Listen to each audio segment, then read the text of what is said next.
महामहिम जी को बताना चाह रहे हैं कि हमारी पूरी टीम लगभग इसमें 200 लोग हैं जो मिलकर के इन बेटियों के लिए चयन करती है।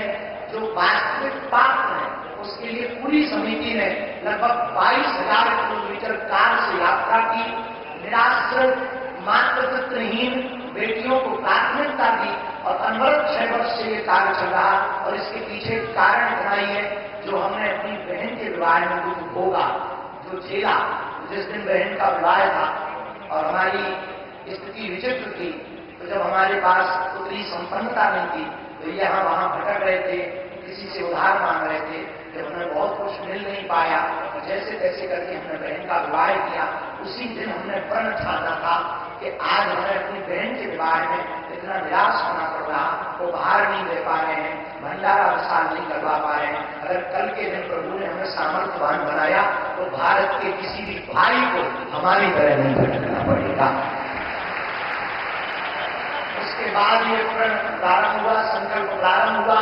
और आज वो बेटियां यहाँ से जिनको 1 महीने पहले तक हमारा परिचय नहीं रहता, पर जब ये यहाँ से जाती हैं, मुस्कुराती हुई जाती हैं, आशीष लेकर के जाती हैं, तब मन प्रसन्न होता है। और हम पूरे देश को इस महान शिवरात्रि के उत्सव से एक ही निवेदन करना चाहेंगे।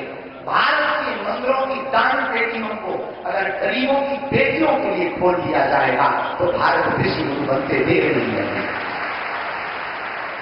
इसी संदेशा के लिए हमारा उद्देश्य है कि भारत में जितने भी मठ मंदिर महात्मा हैं, निश्चित रूप से धर्म के केंद्र हैं, पर वो परमार्थ के केंद्र होंगे तो समाज के सबसे निम्न, जिनको लोग कहते हैं बहुत पीछे वाले हैं, हमारी दृष्टि में इस देश में ना कोई बड़ा है ना छोटा है।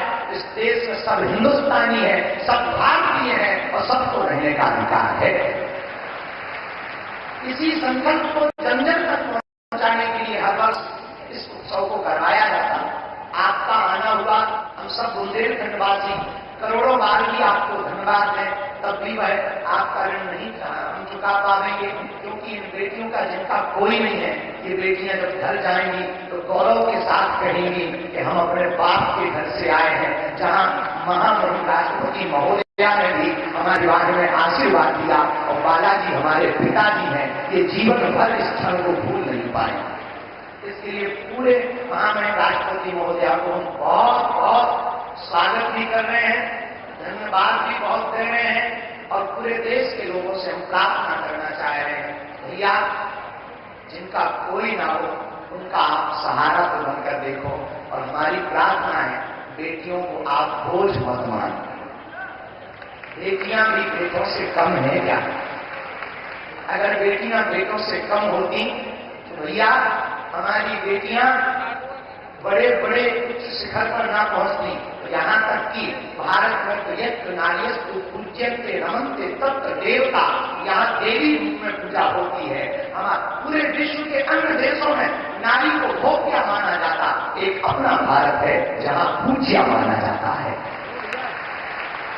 किसी एक घटना के साथ हम बात को ध्यान की ओर ले जाएंगे। 1-2 व्यक्ति बैठे हुए थे, आपस में बात कर रहे थे। तो एक ने कहा, पता है तुम्हें हम बहुत भाग्यशाली हैं। बोले क्यों? बोले हमारे 2 बेटे। तो दूसरे ने कहा, हम तुमसे ज्यादा भाग्यशाली हैं, हमारे घर 3 बेटियां हैं।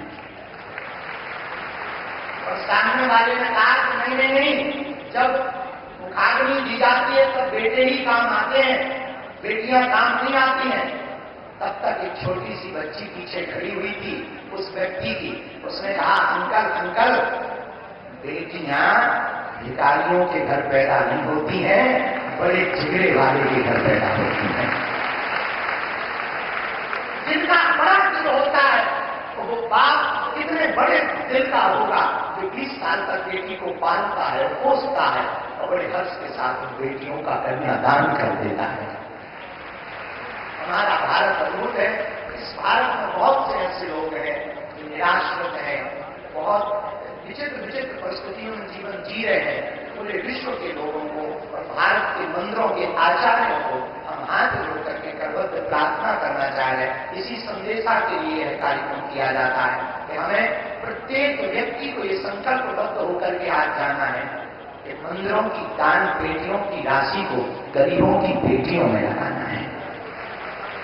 पुनः साधु समाज जो बेटियां आज हमारे अंदर की इन बेटियों की आज विदाई के भावुक बहुत है, हम बहुत ज्यादा बोल नहीं पाते इन बेटियों को देख करके, तो हम ज्यादा कुछ न कहते कि महामहिम राष्ट्रपति महोदया का, आए हुए संतजनों का, माननीय मुख्यमंत्री जी का, राज्यपाल महोदय का, हम बहुत यहाँ के क्षेत्रीय सांसद हमारे भैया श्री डी शर्मा जी का, आप सबका हम पुनः बहुत साधुवाद कर रहे हैं कि इन बेटियों के उत्सव में आप पधारे हैं। और इन बेटियों को भी हम कह रहे बेटियों, जब घर जाना मुस्कुराते हुए कहना हमारे ब्याह में महामहिम राष्ट्रपति महोदया भी आई थी। इसी गौरवपूर्ण क्षण के साथ पूरे बागेश्वर धाम परिवार के जन हम सब बहुत जोरदार ताली बजा करके सबका स्वागत करते हैं, सबका स्वागत करके सबको धन्यवाद देते हैं। जय श्री राम, हरे हर हरे हर, जय श्री राम। प्रभु जी को पुण्य पर पधार कर इन बेटियों को अपना आशीर्वाद दें। आप तालियां बजाकर अभिनंदन।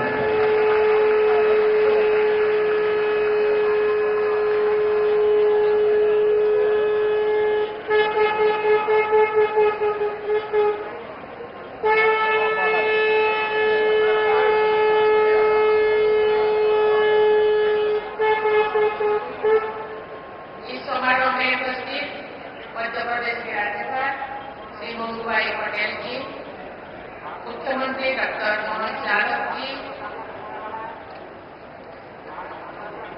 यहाँ के सांसद श्री डी शर्मा जी, बागेश्वर थाना के पीठाधीश्वर श्री धीरेन्द्र शास्त्री जी, पूज्य ज्ञानानंद महाराज जी, आचार्य बालकृष्ण जी, उपस्थित संत समाज, श्री बागेश्वर थाना जनसेवा समिति के सभी पदाधिकारीगण, स्वयंसेवकगण, गणमान्य अतिथिगण और बधुगण, देवी और स्वजन, सभी को नमस्कार। आज महाशिवरात्रि के पावन अवसर पर आयोजित इस सामूहिक विवाह समारोह में शामिल होकर मुझे अत्यंत प्रसन्नता हो रही है। हम सबके ऊपर देवाधिदेव महादेव की कृपा बनी है तथा हमारे देश और समाज प्रगति के पथ पर आगे बढ़े, यही मेरा प्रार्थना है। यहाँ उपस्थित सभी नवविवाहित दंपति को मैं अपना आशीर्वाद देती हूँ और उनके सुखमय वैवाहिक जीवन का कामना करती हूँ। आपको विवाह सूत्र में बांधने और आपके जीवन में खुशी का ये अवसर उत्पन्न करने वाले मैं श्री धर्मेंद्र कृष्ण शास्त्री जी और श्री बागेश्वर थान जनसेवा समिति की सभी मेंबर्स को बहुत बहुत धन्यवाद देती हूँ। ये बहुत ही प्रसन्नता की विषय है। ये विवाह समारोह जन सहयोग से संपन्न हो रही है और विवाहित जोड़ों को रोशनी के जरूरी सामान के साथ साथ उन्हें स्वावलंबी बनाने के उद्देश्य से सिलाई मशीन और आटा चक्की जैसे जीवन उपयोगी वस्तुएं भी रूप में दी जा रही है। जन सहयोग द्वारा जन कल्याण का ये बहुत ही अच्छा उदाहरण। मुझे विश्वास है कि आज विवाह बंधन में बंधे दंपति इस दिवस की स्मृति को संजो कर रखेंगे और अपनी स्मृति को सफलतापूर्वक आगे बढ़ाएंगे। देवी और स्वजन, भारतीय परंपरा में संतों ने सदियों से अपने कर्म और वाणी से जनमानस को राह दिखाई है। समकालीन समाज में प्राप्त सामाजिक कुरीतियों के विरुद्ध आवाज उठाए। उन्होंने समाज में फैले अंधविश्वासों के बारे में लोगों को जागरूक किया। छुआछूत और दूसरे नीचे भेदभाव को दूर करने की ये सीख दी। संतों ने महिलाओं को समाज में उचित सम्मान दिलाने के लिए प्रयास किए। चाहे गुरु नानक हो, संत रविदास हो, संत कबीरदास हो, मीराबाई हो या संत तुकाराम हो, सबने अपने उपदेशों से लोगों की सही मार्ग दिखाई है और उनको आगे बढ़ने के लिए प्रेरित किए। भारतीय समाज में उन्हें योगदान नहीं, उन्हें पूजनीय स्थान दिलाए। आज जो की ओर अग्रसर थे, तो समाज के सभी लोगों का कर्तव्य बनता है वे बेटियों और बहनों को सबल और सक्षम बनाने में अपना योगदान दें। उनकी शिक्षा, स्वास्थ्य और सुरक्षा पर ध्यान दें। हमारे छोटे छोटे प्रयास हमारी बेटियों को सशक्त बनाएंगे। मैं सभी महिलाओं से भी कहना चाहूंगी कि आप स्वयं को शिक्षित और आत्मनिर्भर बनाने के लिए निरंतर प्रयास करें। जो आप सबल होंगे तो भी हमारा समाज और देश सबल होगा। हमने भारत को वर्ष 2047 तक जो हम आजादी की शताब्दी मनाएंगे एक विकसित देश बनाने का लक्ष्य रखा है। एक ऐसा भारत जो न केवल आर्थिक रूप से आत्मनिर्भर हो बल्कि सामाजिक समरसता से परिपूर्ण, पर्यावरण की दृष्टि से संवेदनशील हो, अपने आध्यात्मिक प्रकाश से विश्व समुदाय को राह दिखाने वाले। ऐसे भारत के निर्माण में समकालीन संस्कृति भी अहम भूमिका है। ये लोगों को सामाजिक एकता बढ़ाने के लिए और पर्यावरण संरक्षण के लिए तथा अपनी ऊर्जा को राष्ट्र निर्माण में लगाने के लिए प्रेरित करते रहते हैं। मेरा मानना है हमें अपनी ज्ञान परंपरा को जांच पड़ताल करें और उसके उपयोग अंश को अपनाकर अपने उपयोग राष्ट्र निर्माण और मानव कल्याण के लिए लगाए।